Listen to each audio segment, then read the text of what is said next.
어제 집에 반가운 택배가 하나 왔습니다.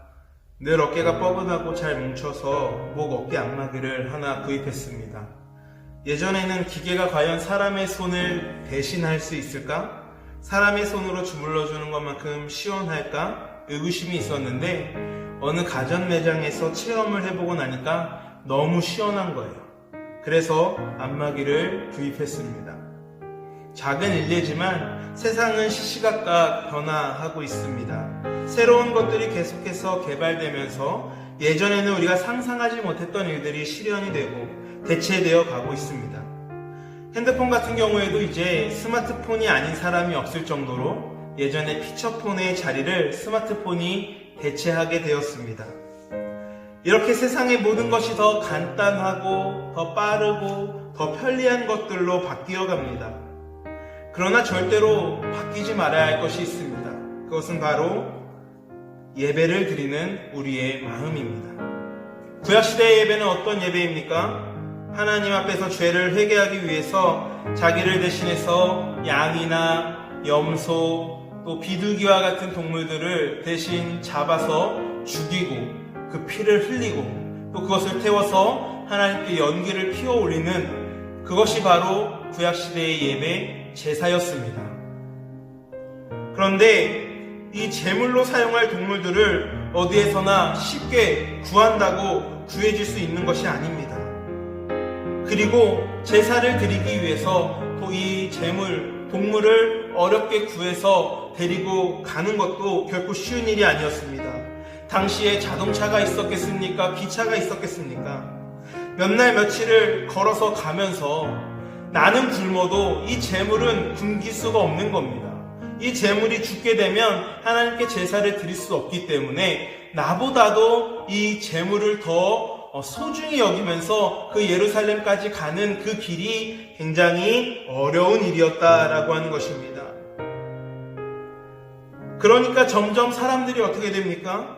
처음에는 정말 하나님께 온 마음과 정성을 다해서 이 제물을 준비하고 정성껏 제사를 드렸겠지만 이렇게 계속 하다가 보니까 점점 너무나도 지치고 힘드는 거예요. 그러다 보니까 제사를 드리는 일이 번거로운 일이 되고 피하고 싶은 일이 되고 어떻게 하면 좀 더 제사를 쉽게 드릴 수 있을까? 어떻게 하면 좀 더 간단하고 빠르게 제사를 드릴 수 있을까 생각하다가 그래, 성전 근처에서 제물로 쓸 동물을 사서 가면 되겠다 이렇게 생각하게 된 거예요. 그러다가 어떻게 됩니까? 이제는 성전 안에 이방인의 뜰이 제물을 사고 파는 시장이 되어버린 것입니다. 제사라고 하는 것이, 예배라고 하는 것이 정말 우리가 하나님께 우리의 죄를 회개하고 온 마음과 정성을 다해서 드려야 하는 것인데 그 예배가 마음은 없고 겉모양만 있는 형식적인 예배가 되었다라는 것이죠.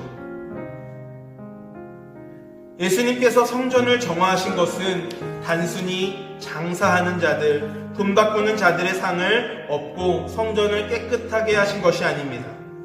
영과 진리로 정성껏 준비하여 온 마음을 다해 드리는 예배가 아니라 습관적이고 형식적으로 드리는 예배를 깨부수신 것입니다.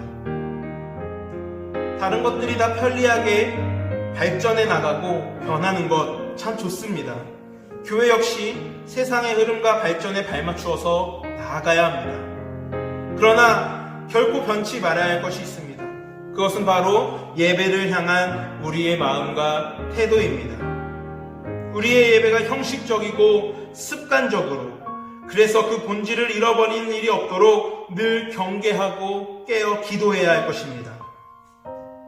코로나19로 인해 온라인으로 혹은 가정예배 순서지로 각자 계신 처소에서 예배를 드리실 줄 압니다. 우리가 어떤 모양으로 예배를 드리든지 그 안에 우리의 마음은 변치 않기를 원합니다. 영과 진리로 예배하시는 모든 성도님들 되시기를 주님의 이름으로 축복합니다. 기도하겠습니다.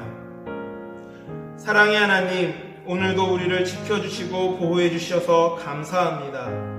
고난주간 동안 더욱 주님을 깊이 묵상하고 바라보는 우리들이 되게 하여 주옵소서. 더 편리하고 더 간단하고 더 빠른 것을 추구하다가 성전을 시장으로 만들어버린 유대인들의 모습을 보면서 우리들의 마음 역시 그러하진 않았는가 돌아보게 하여 주옵소서. 우리의 예배가 영과 진리로 드리는 예배가 되게 하시고 하나님이 기뻐 받으시는 예배를 드리는 교회가 되게 하여 주옵소서. 예수님의 이름으로 기도드립니다. 아멘.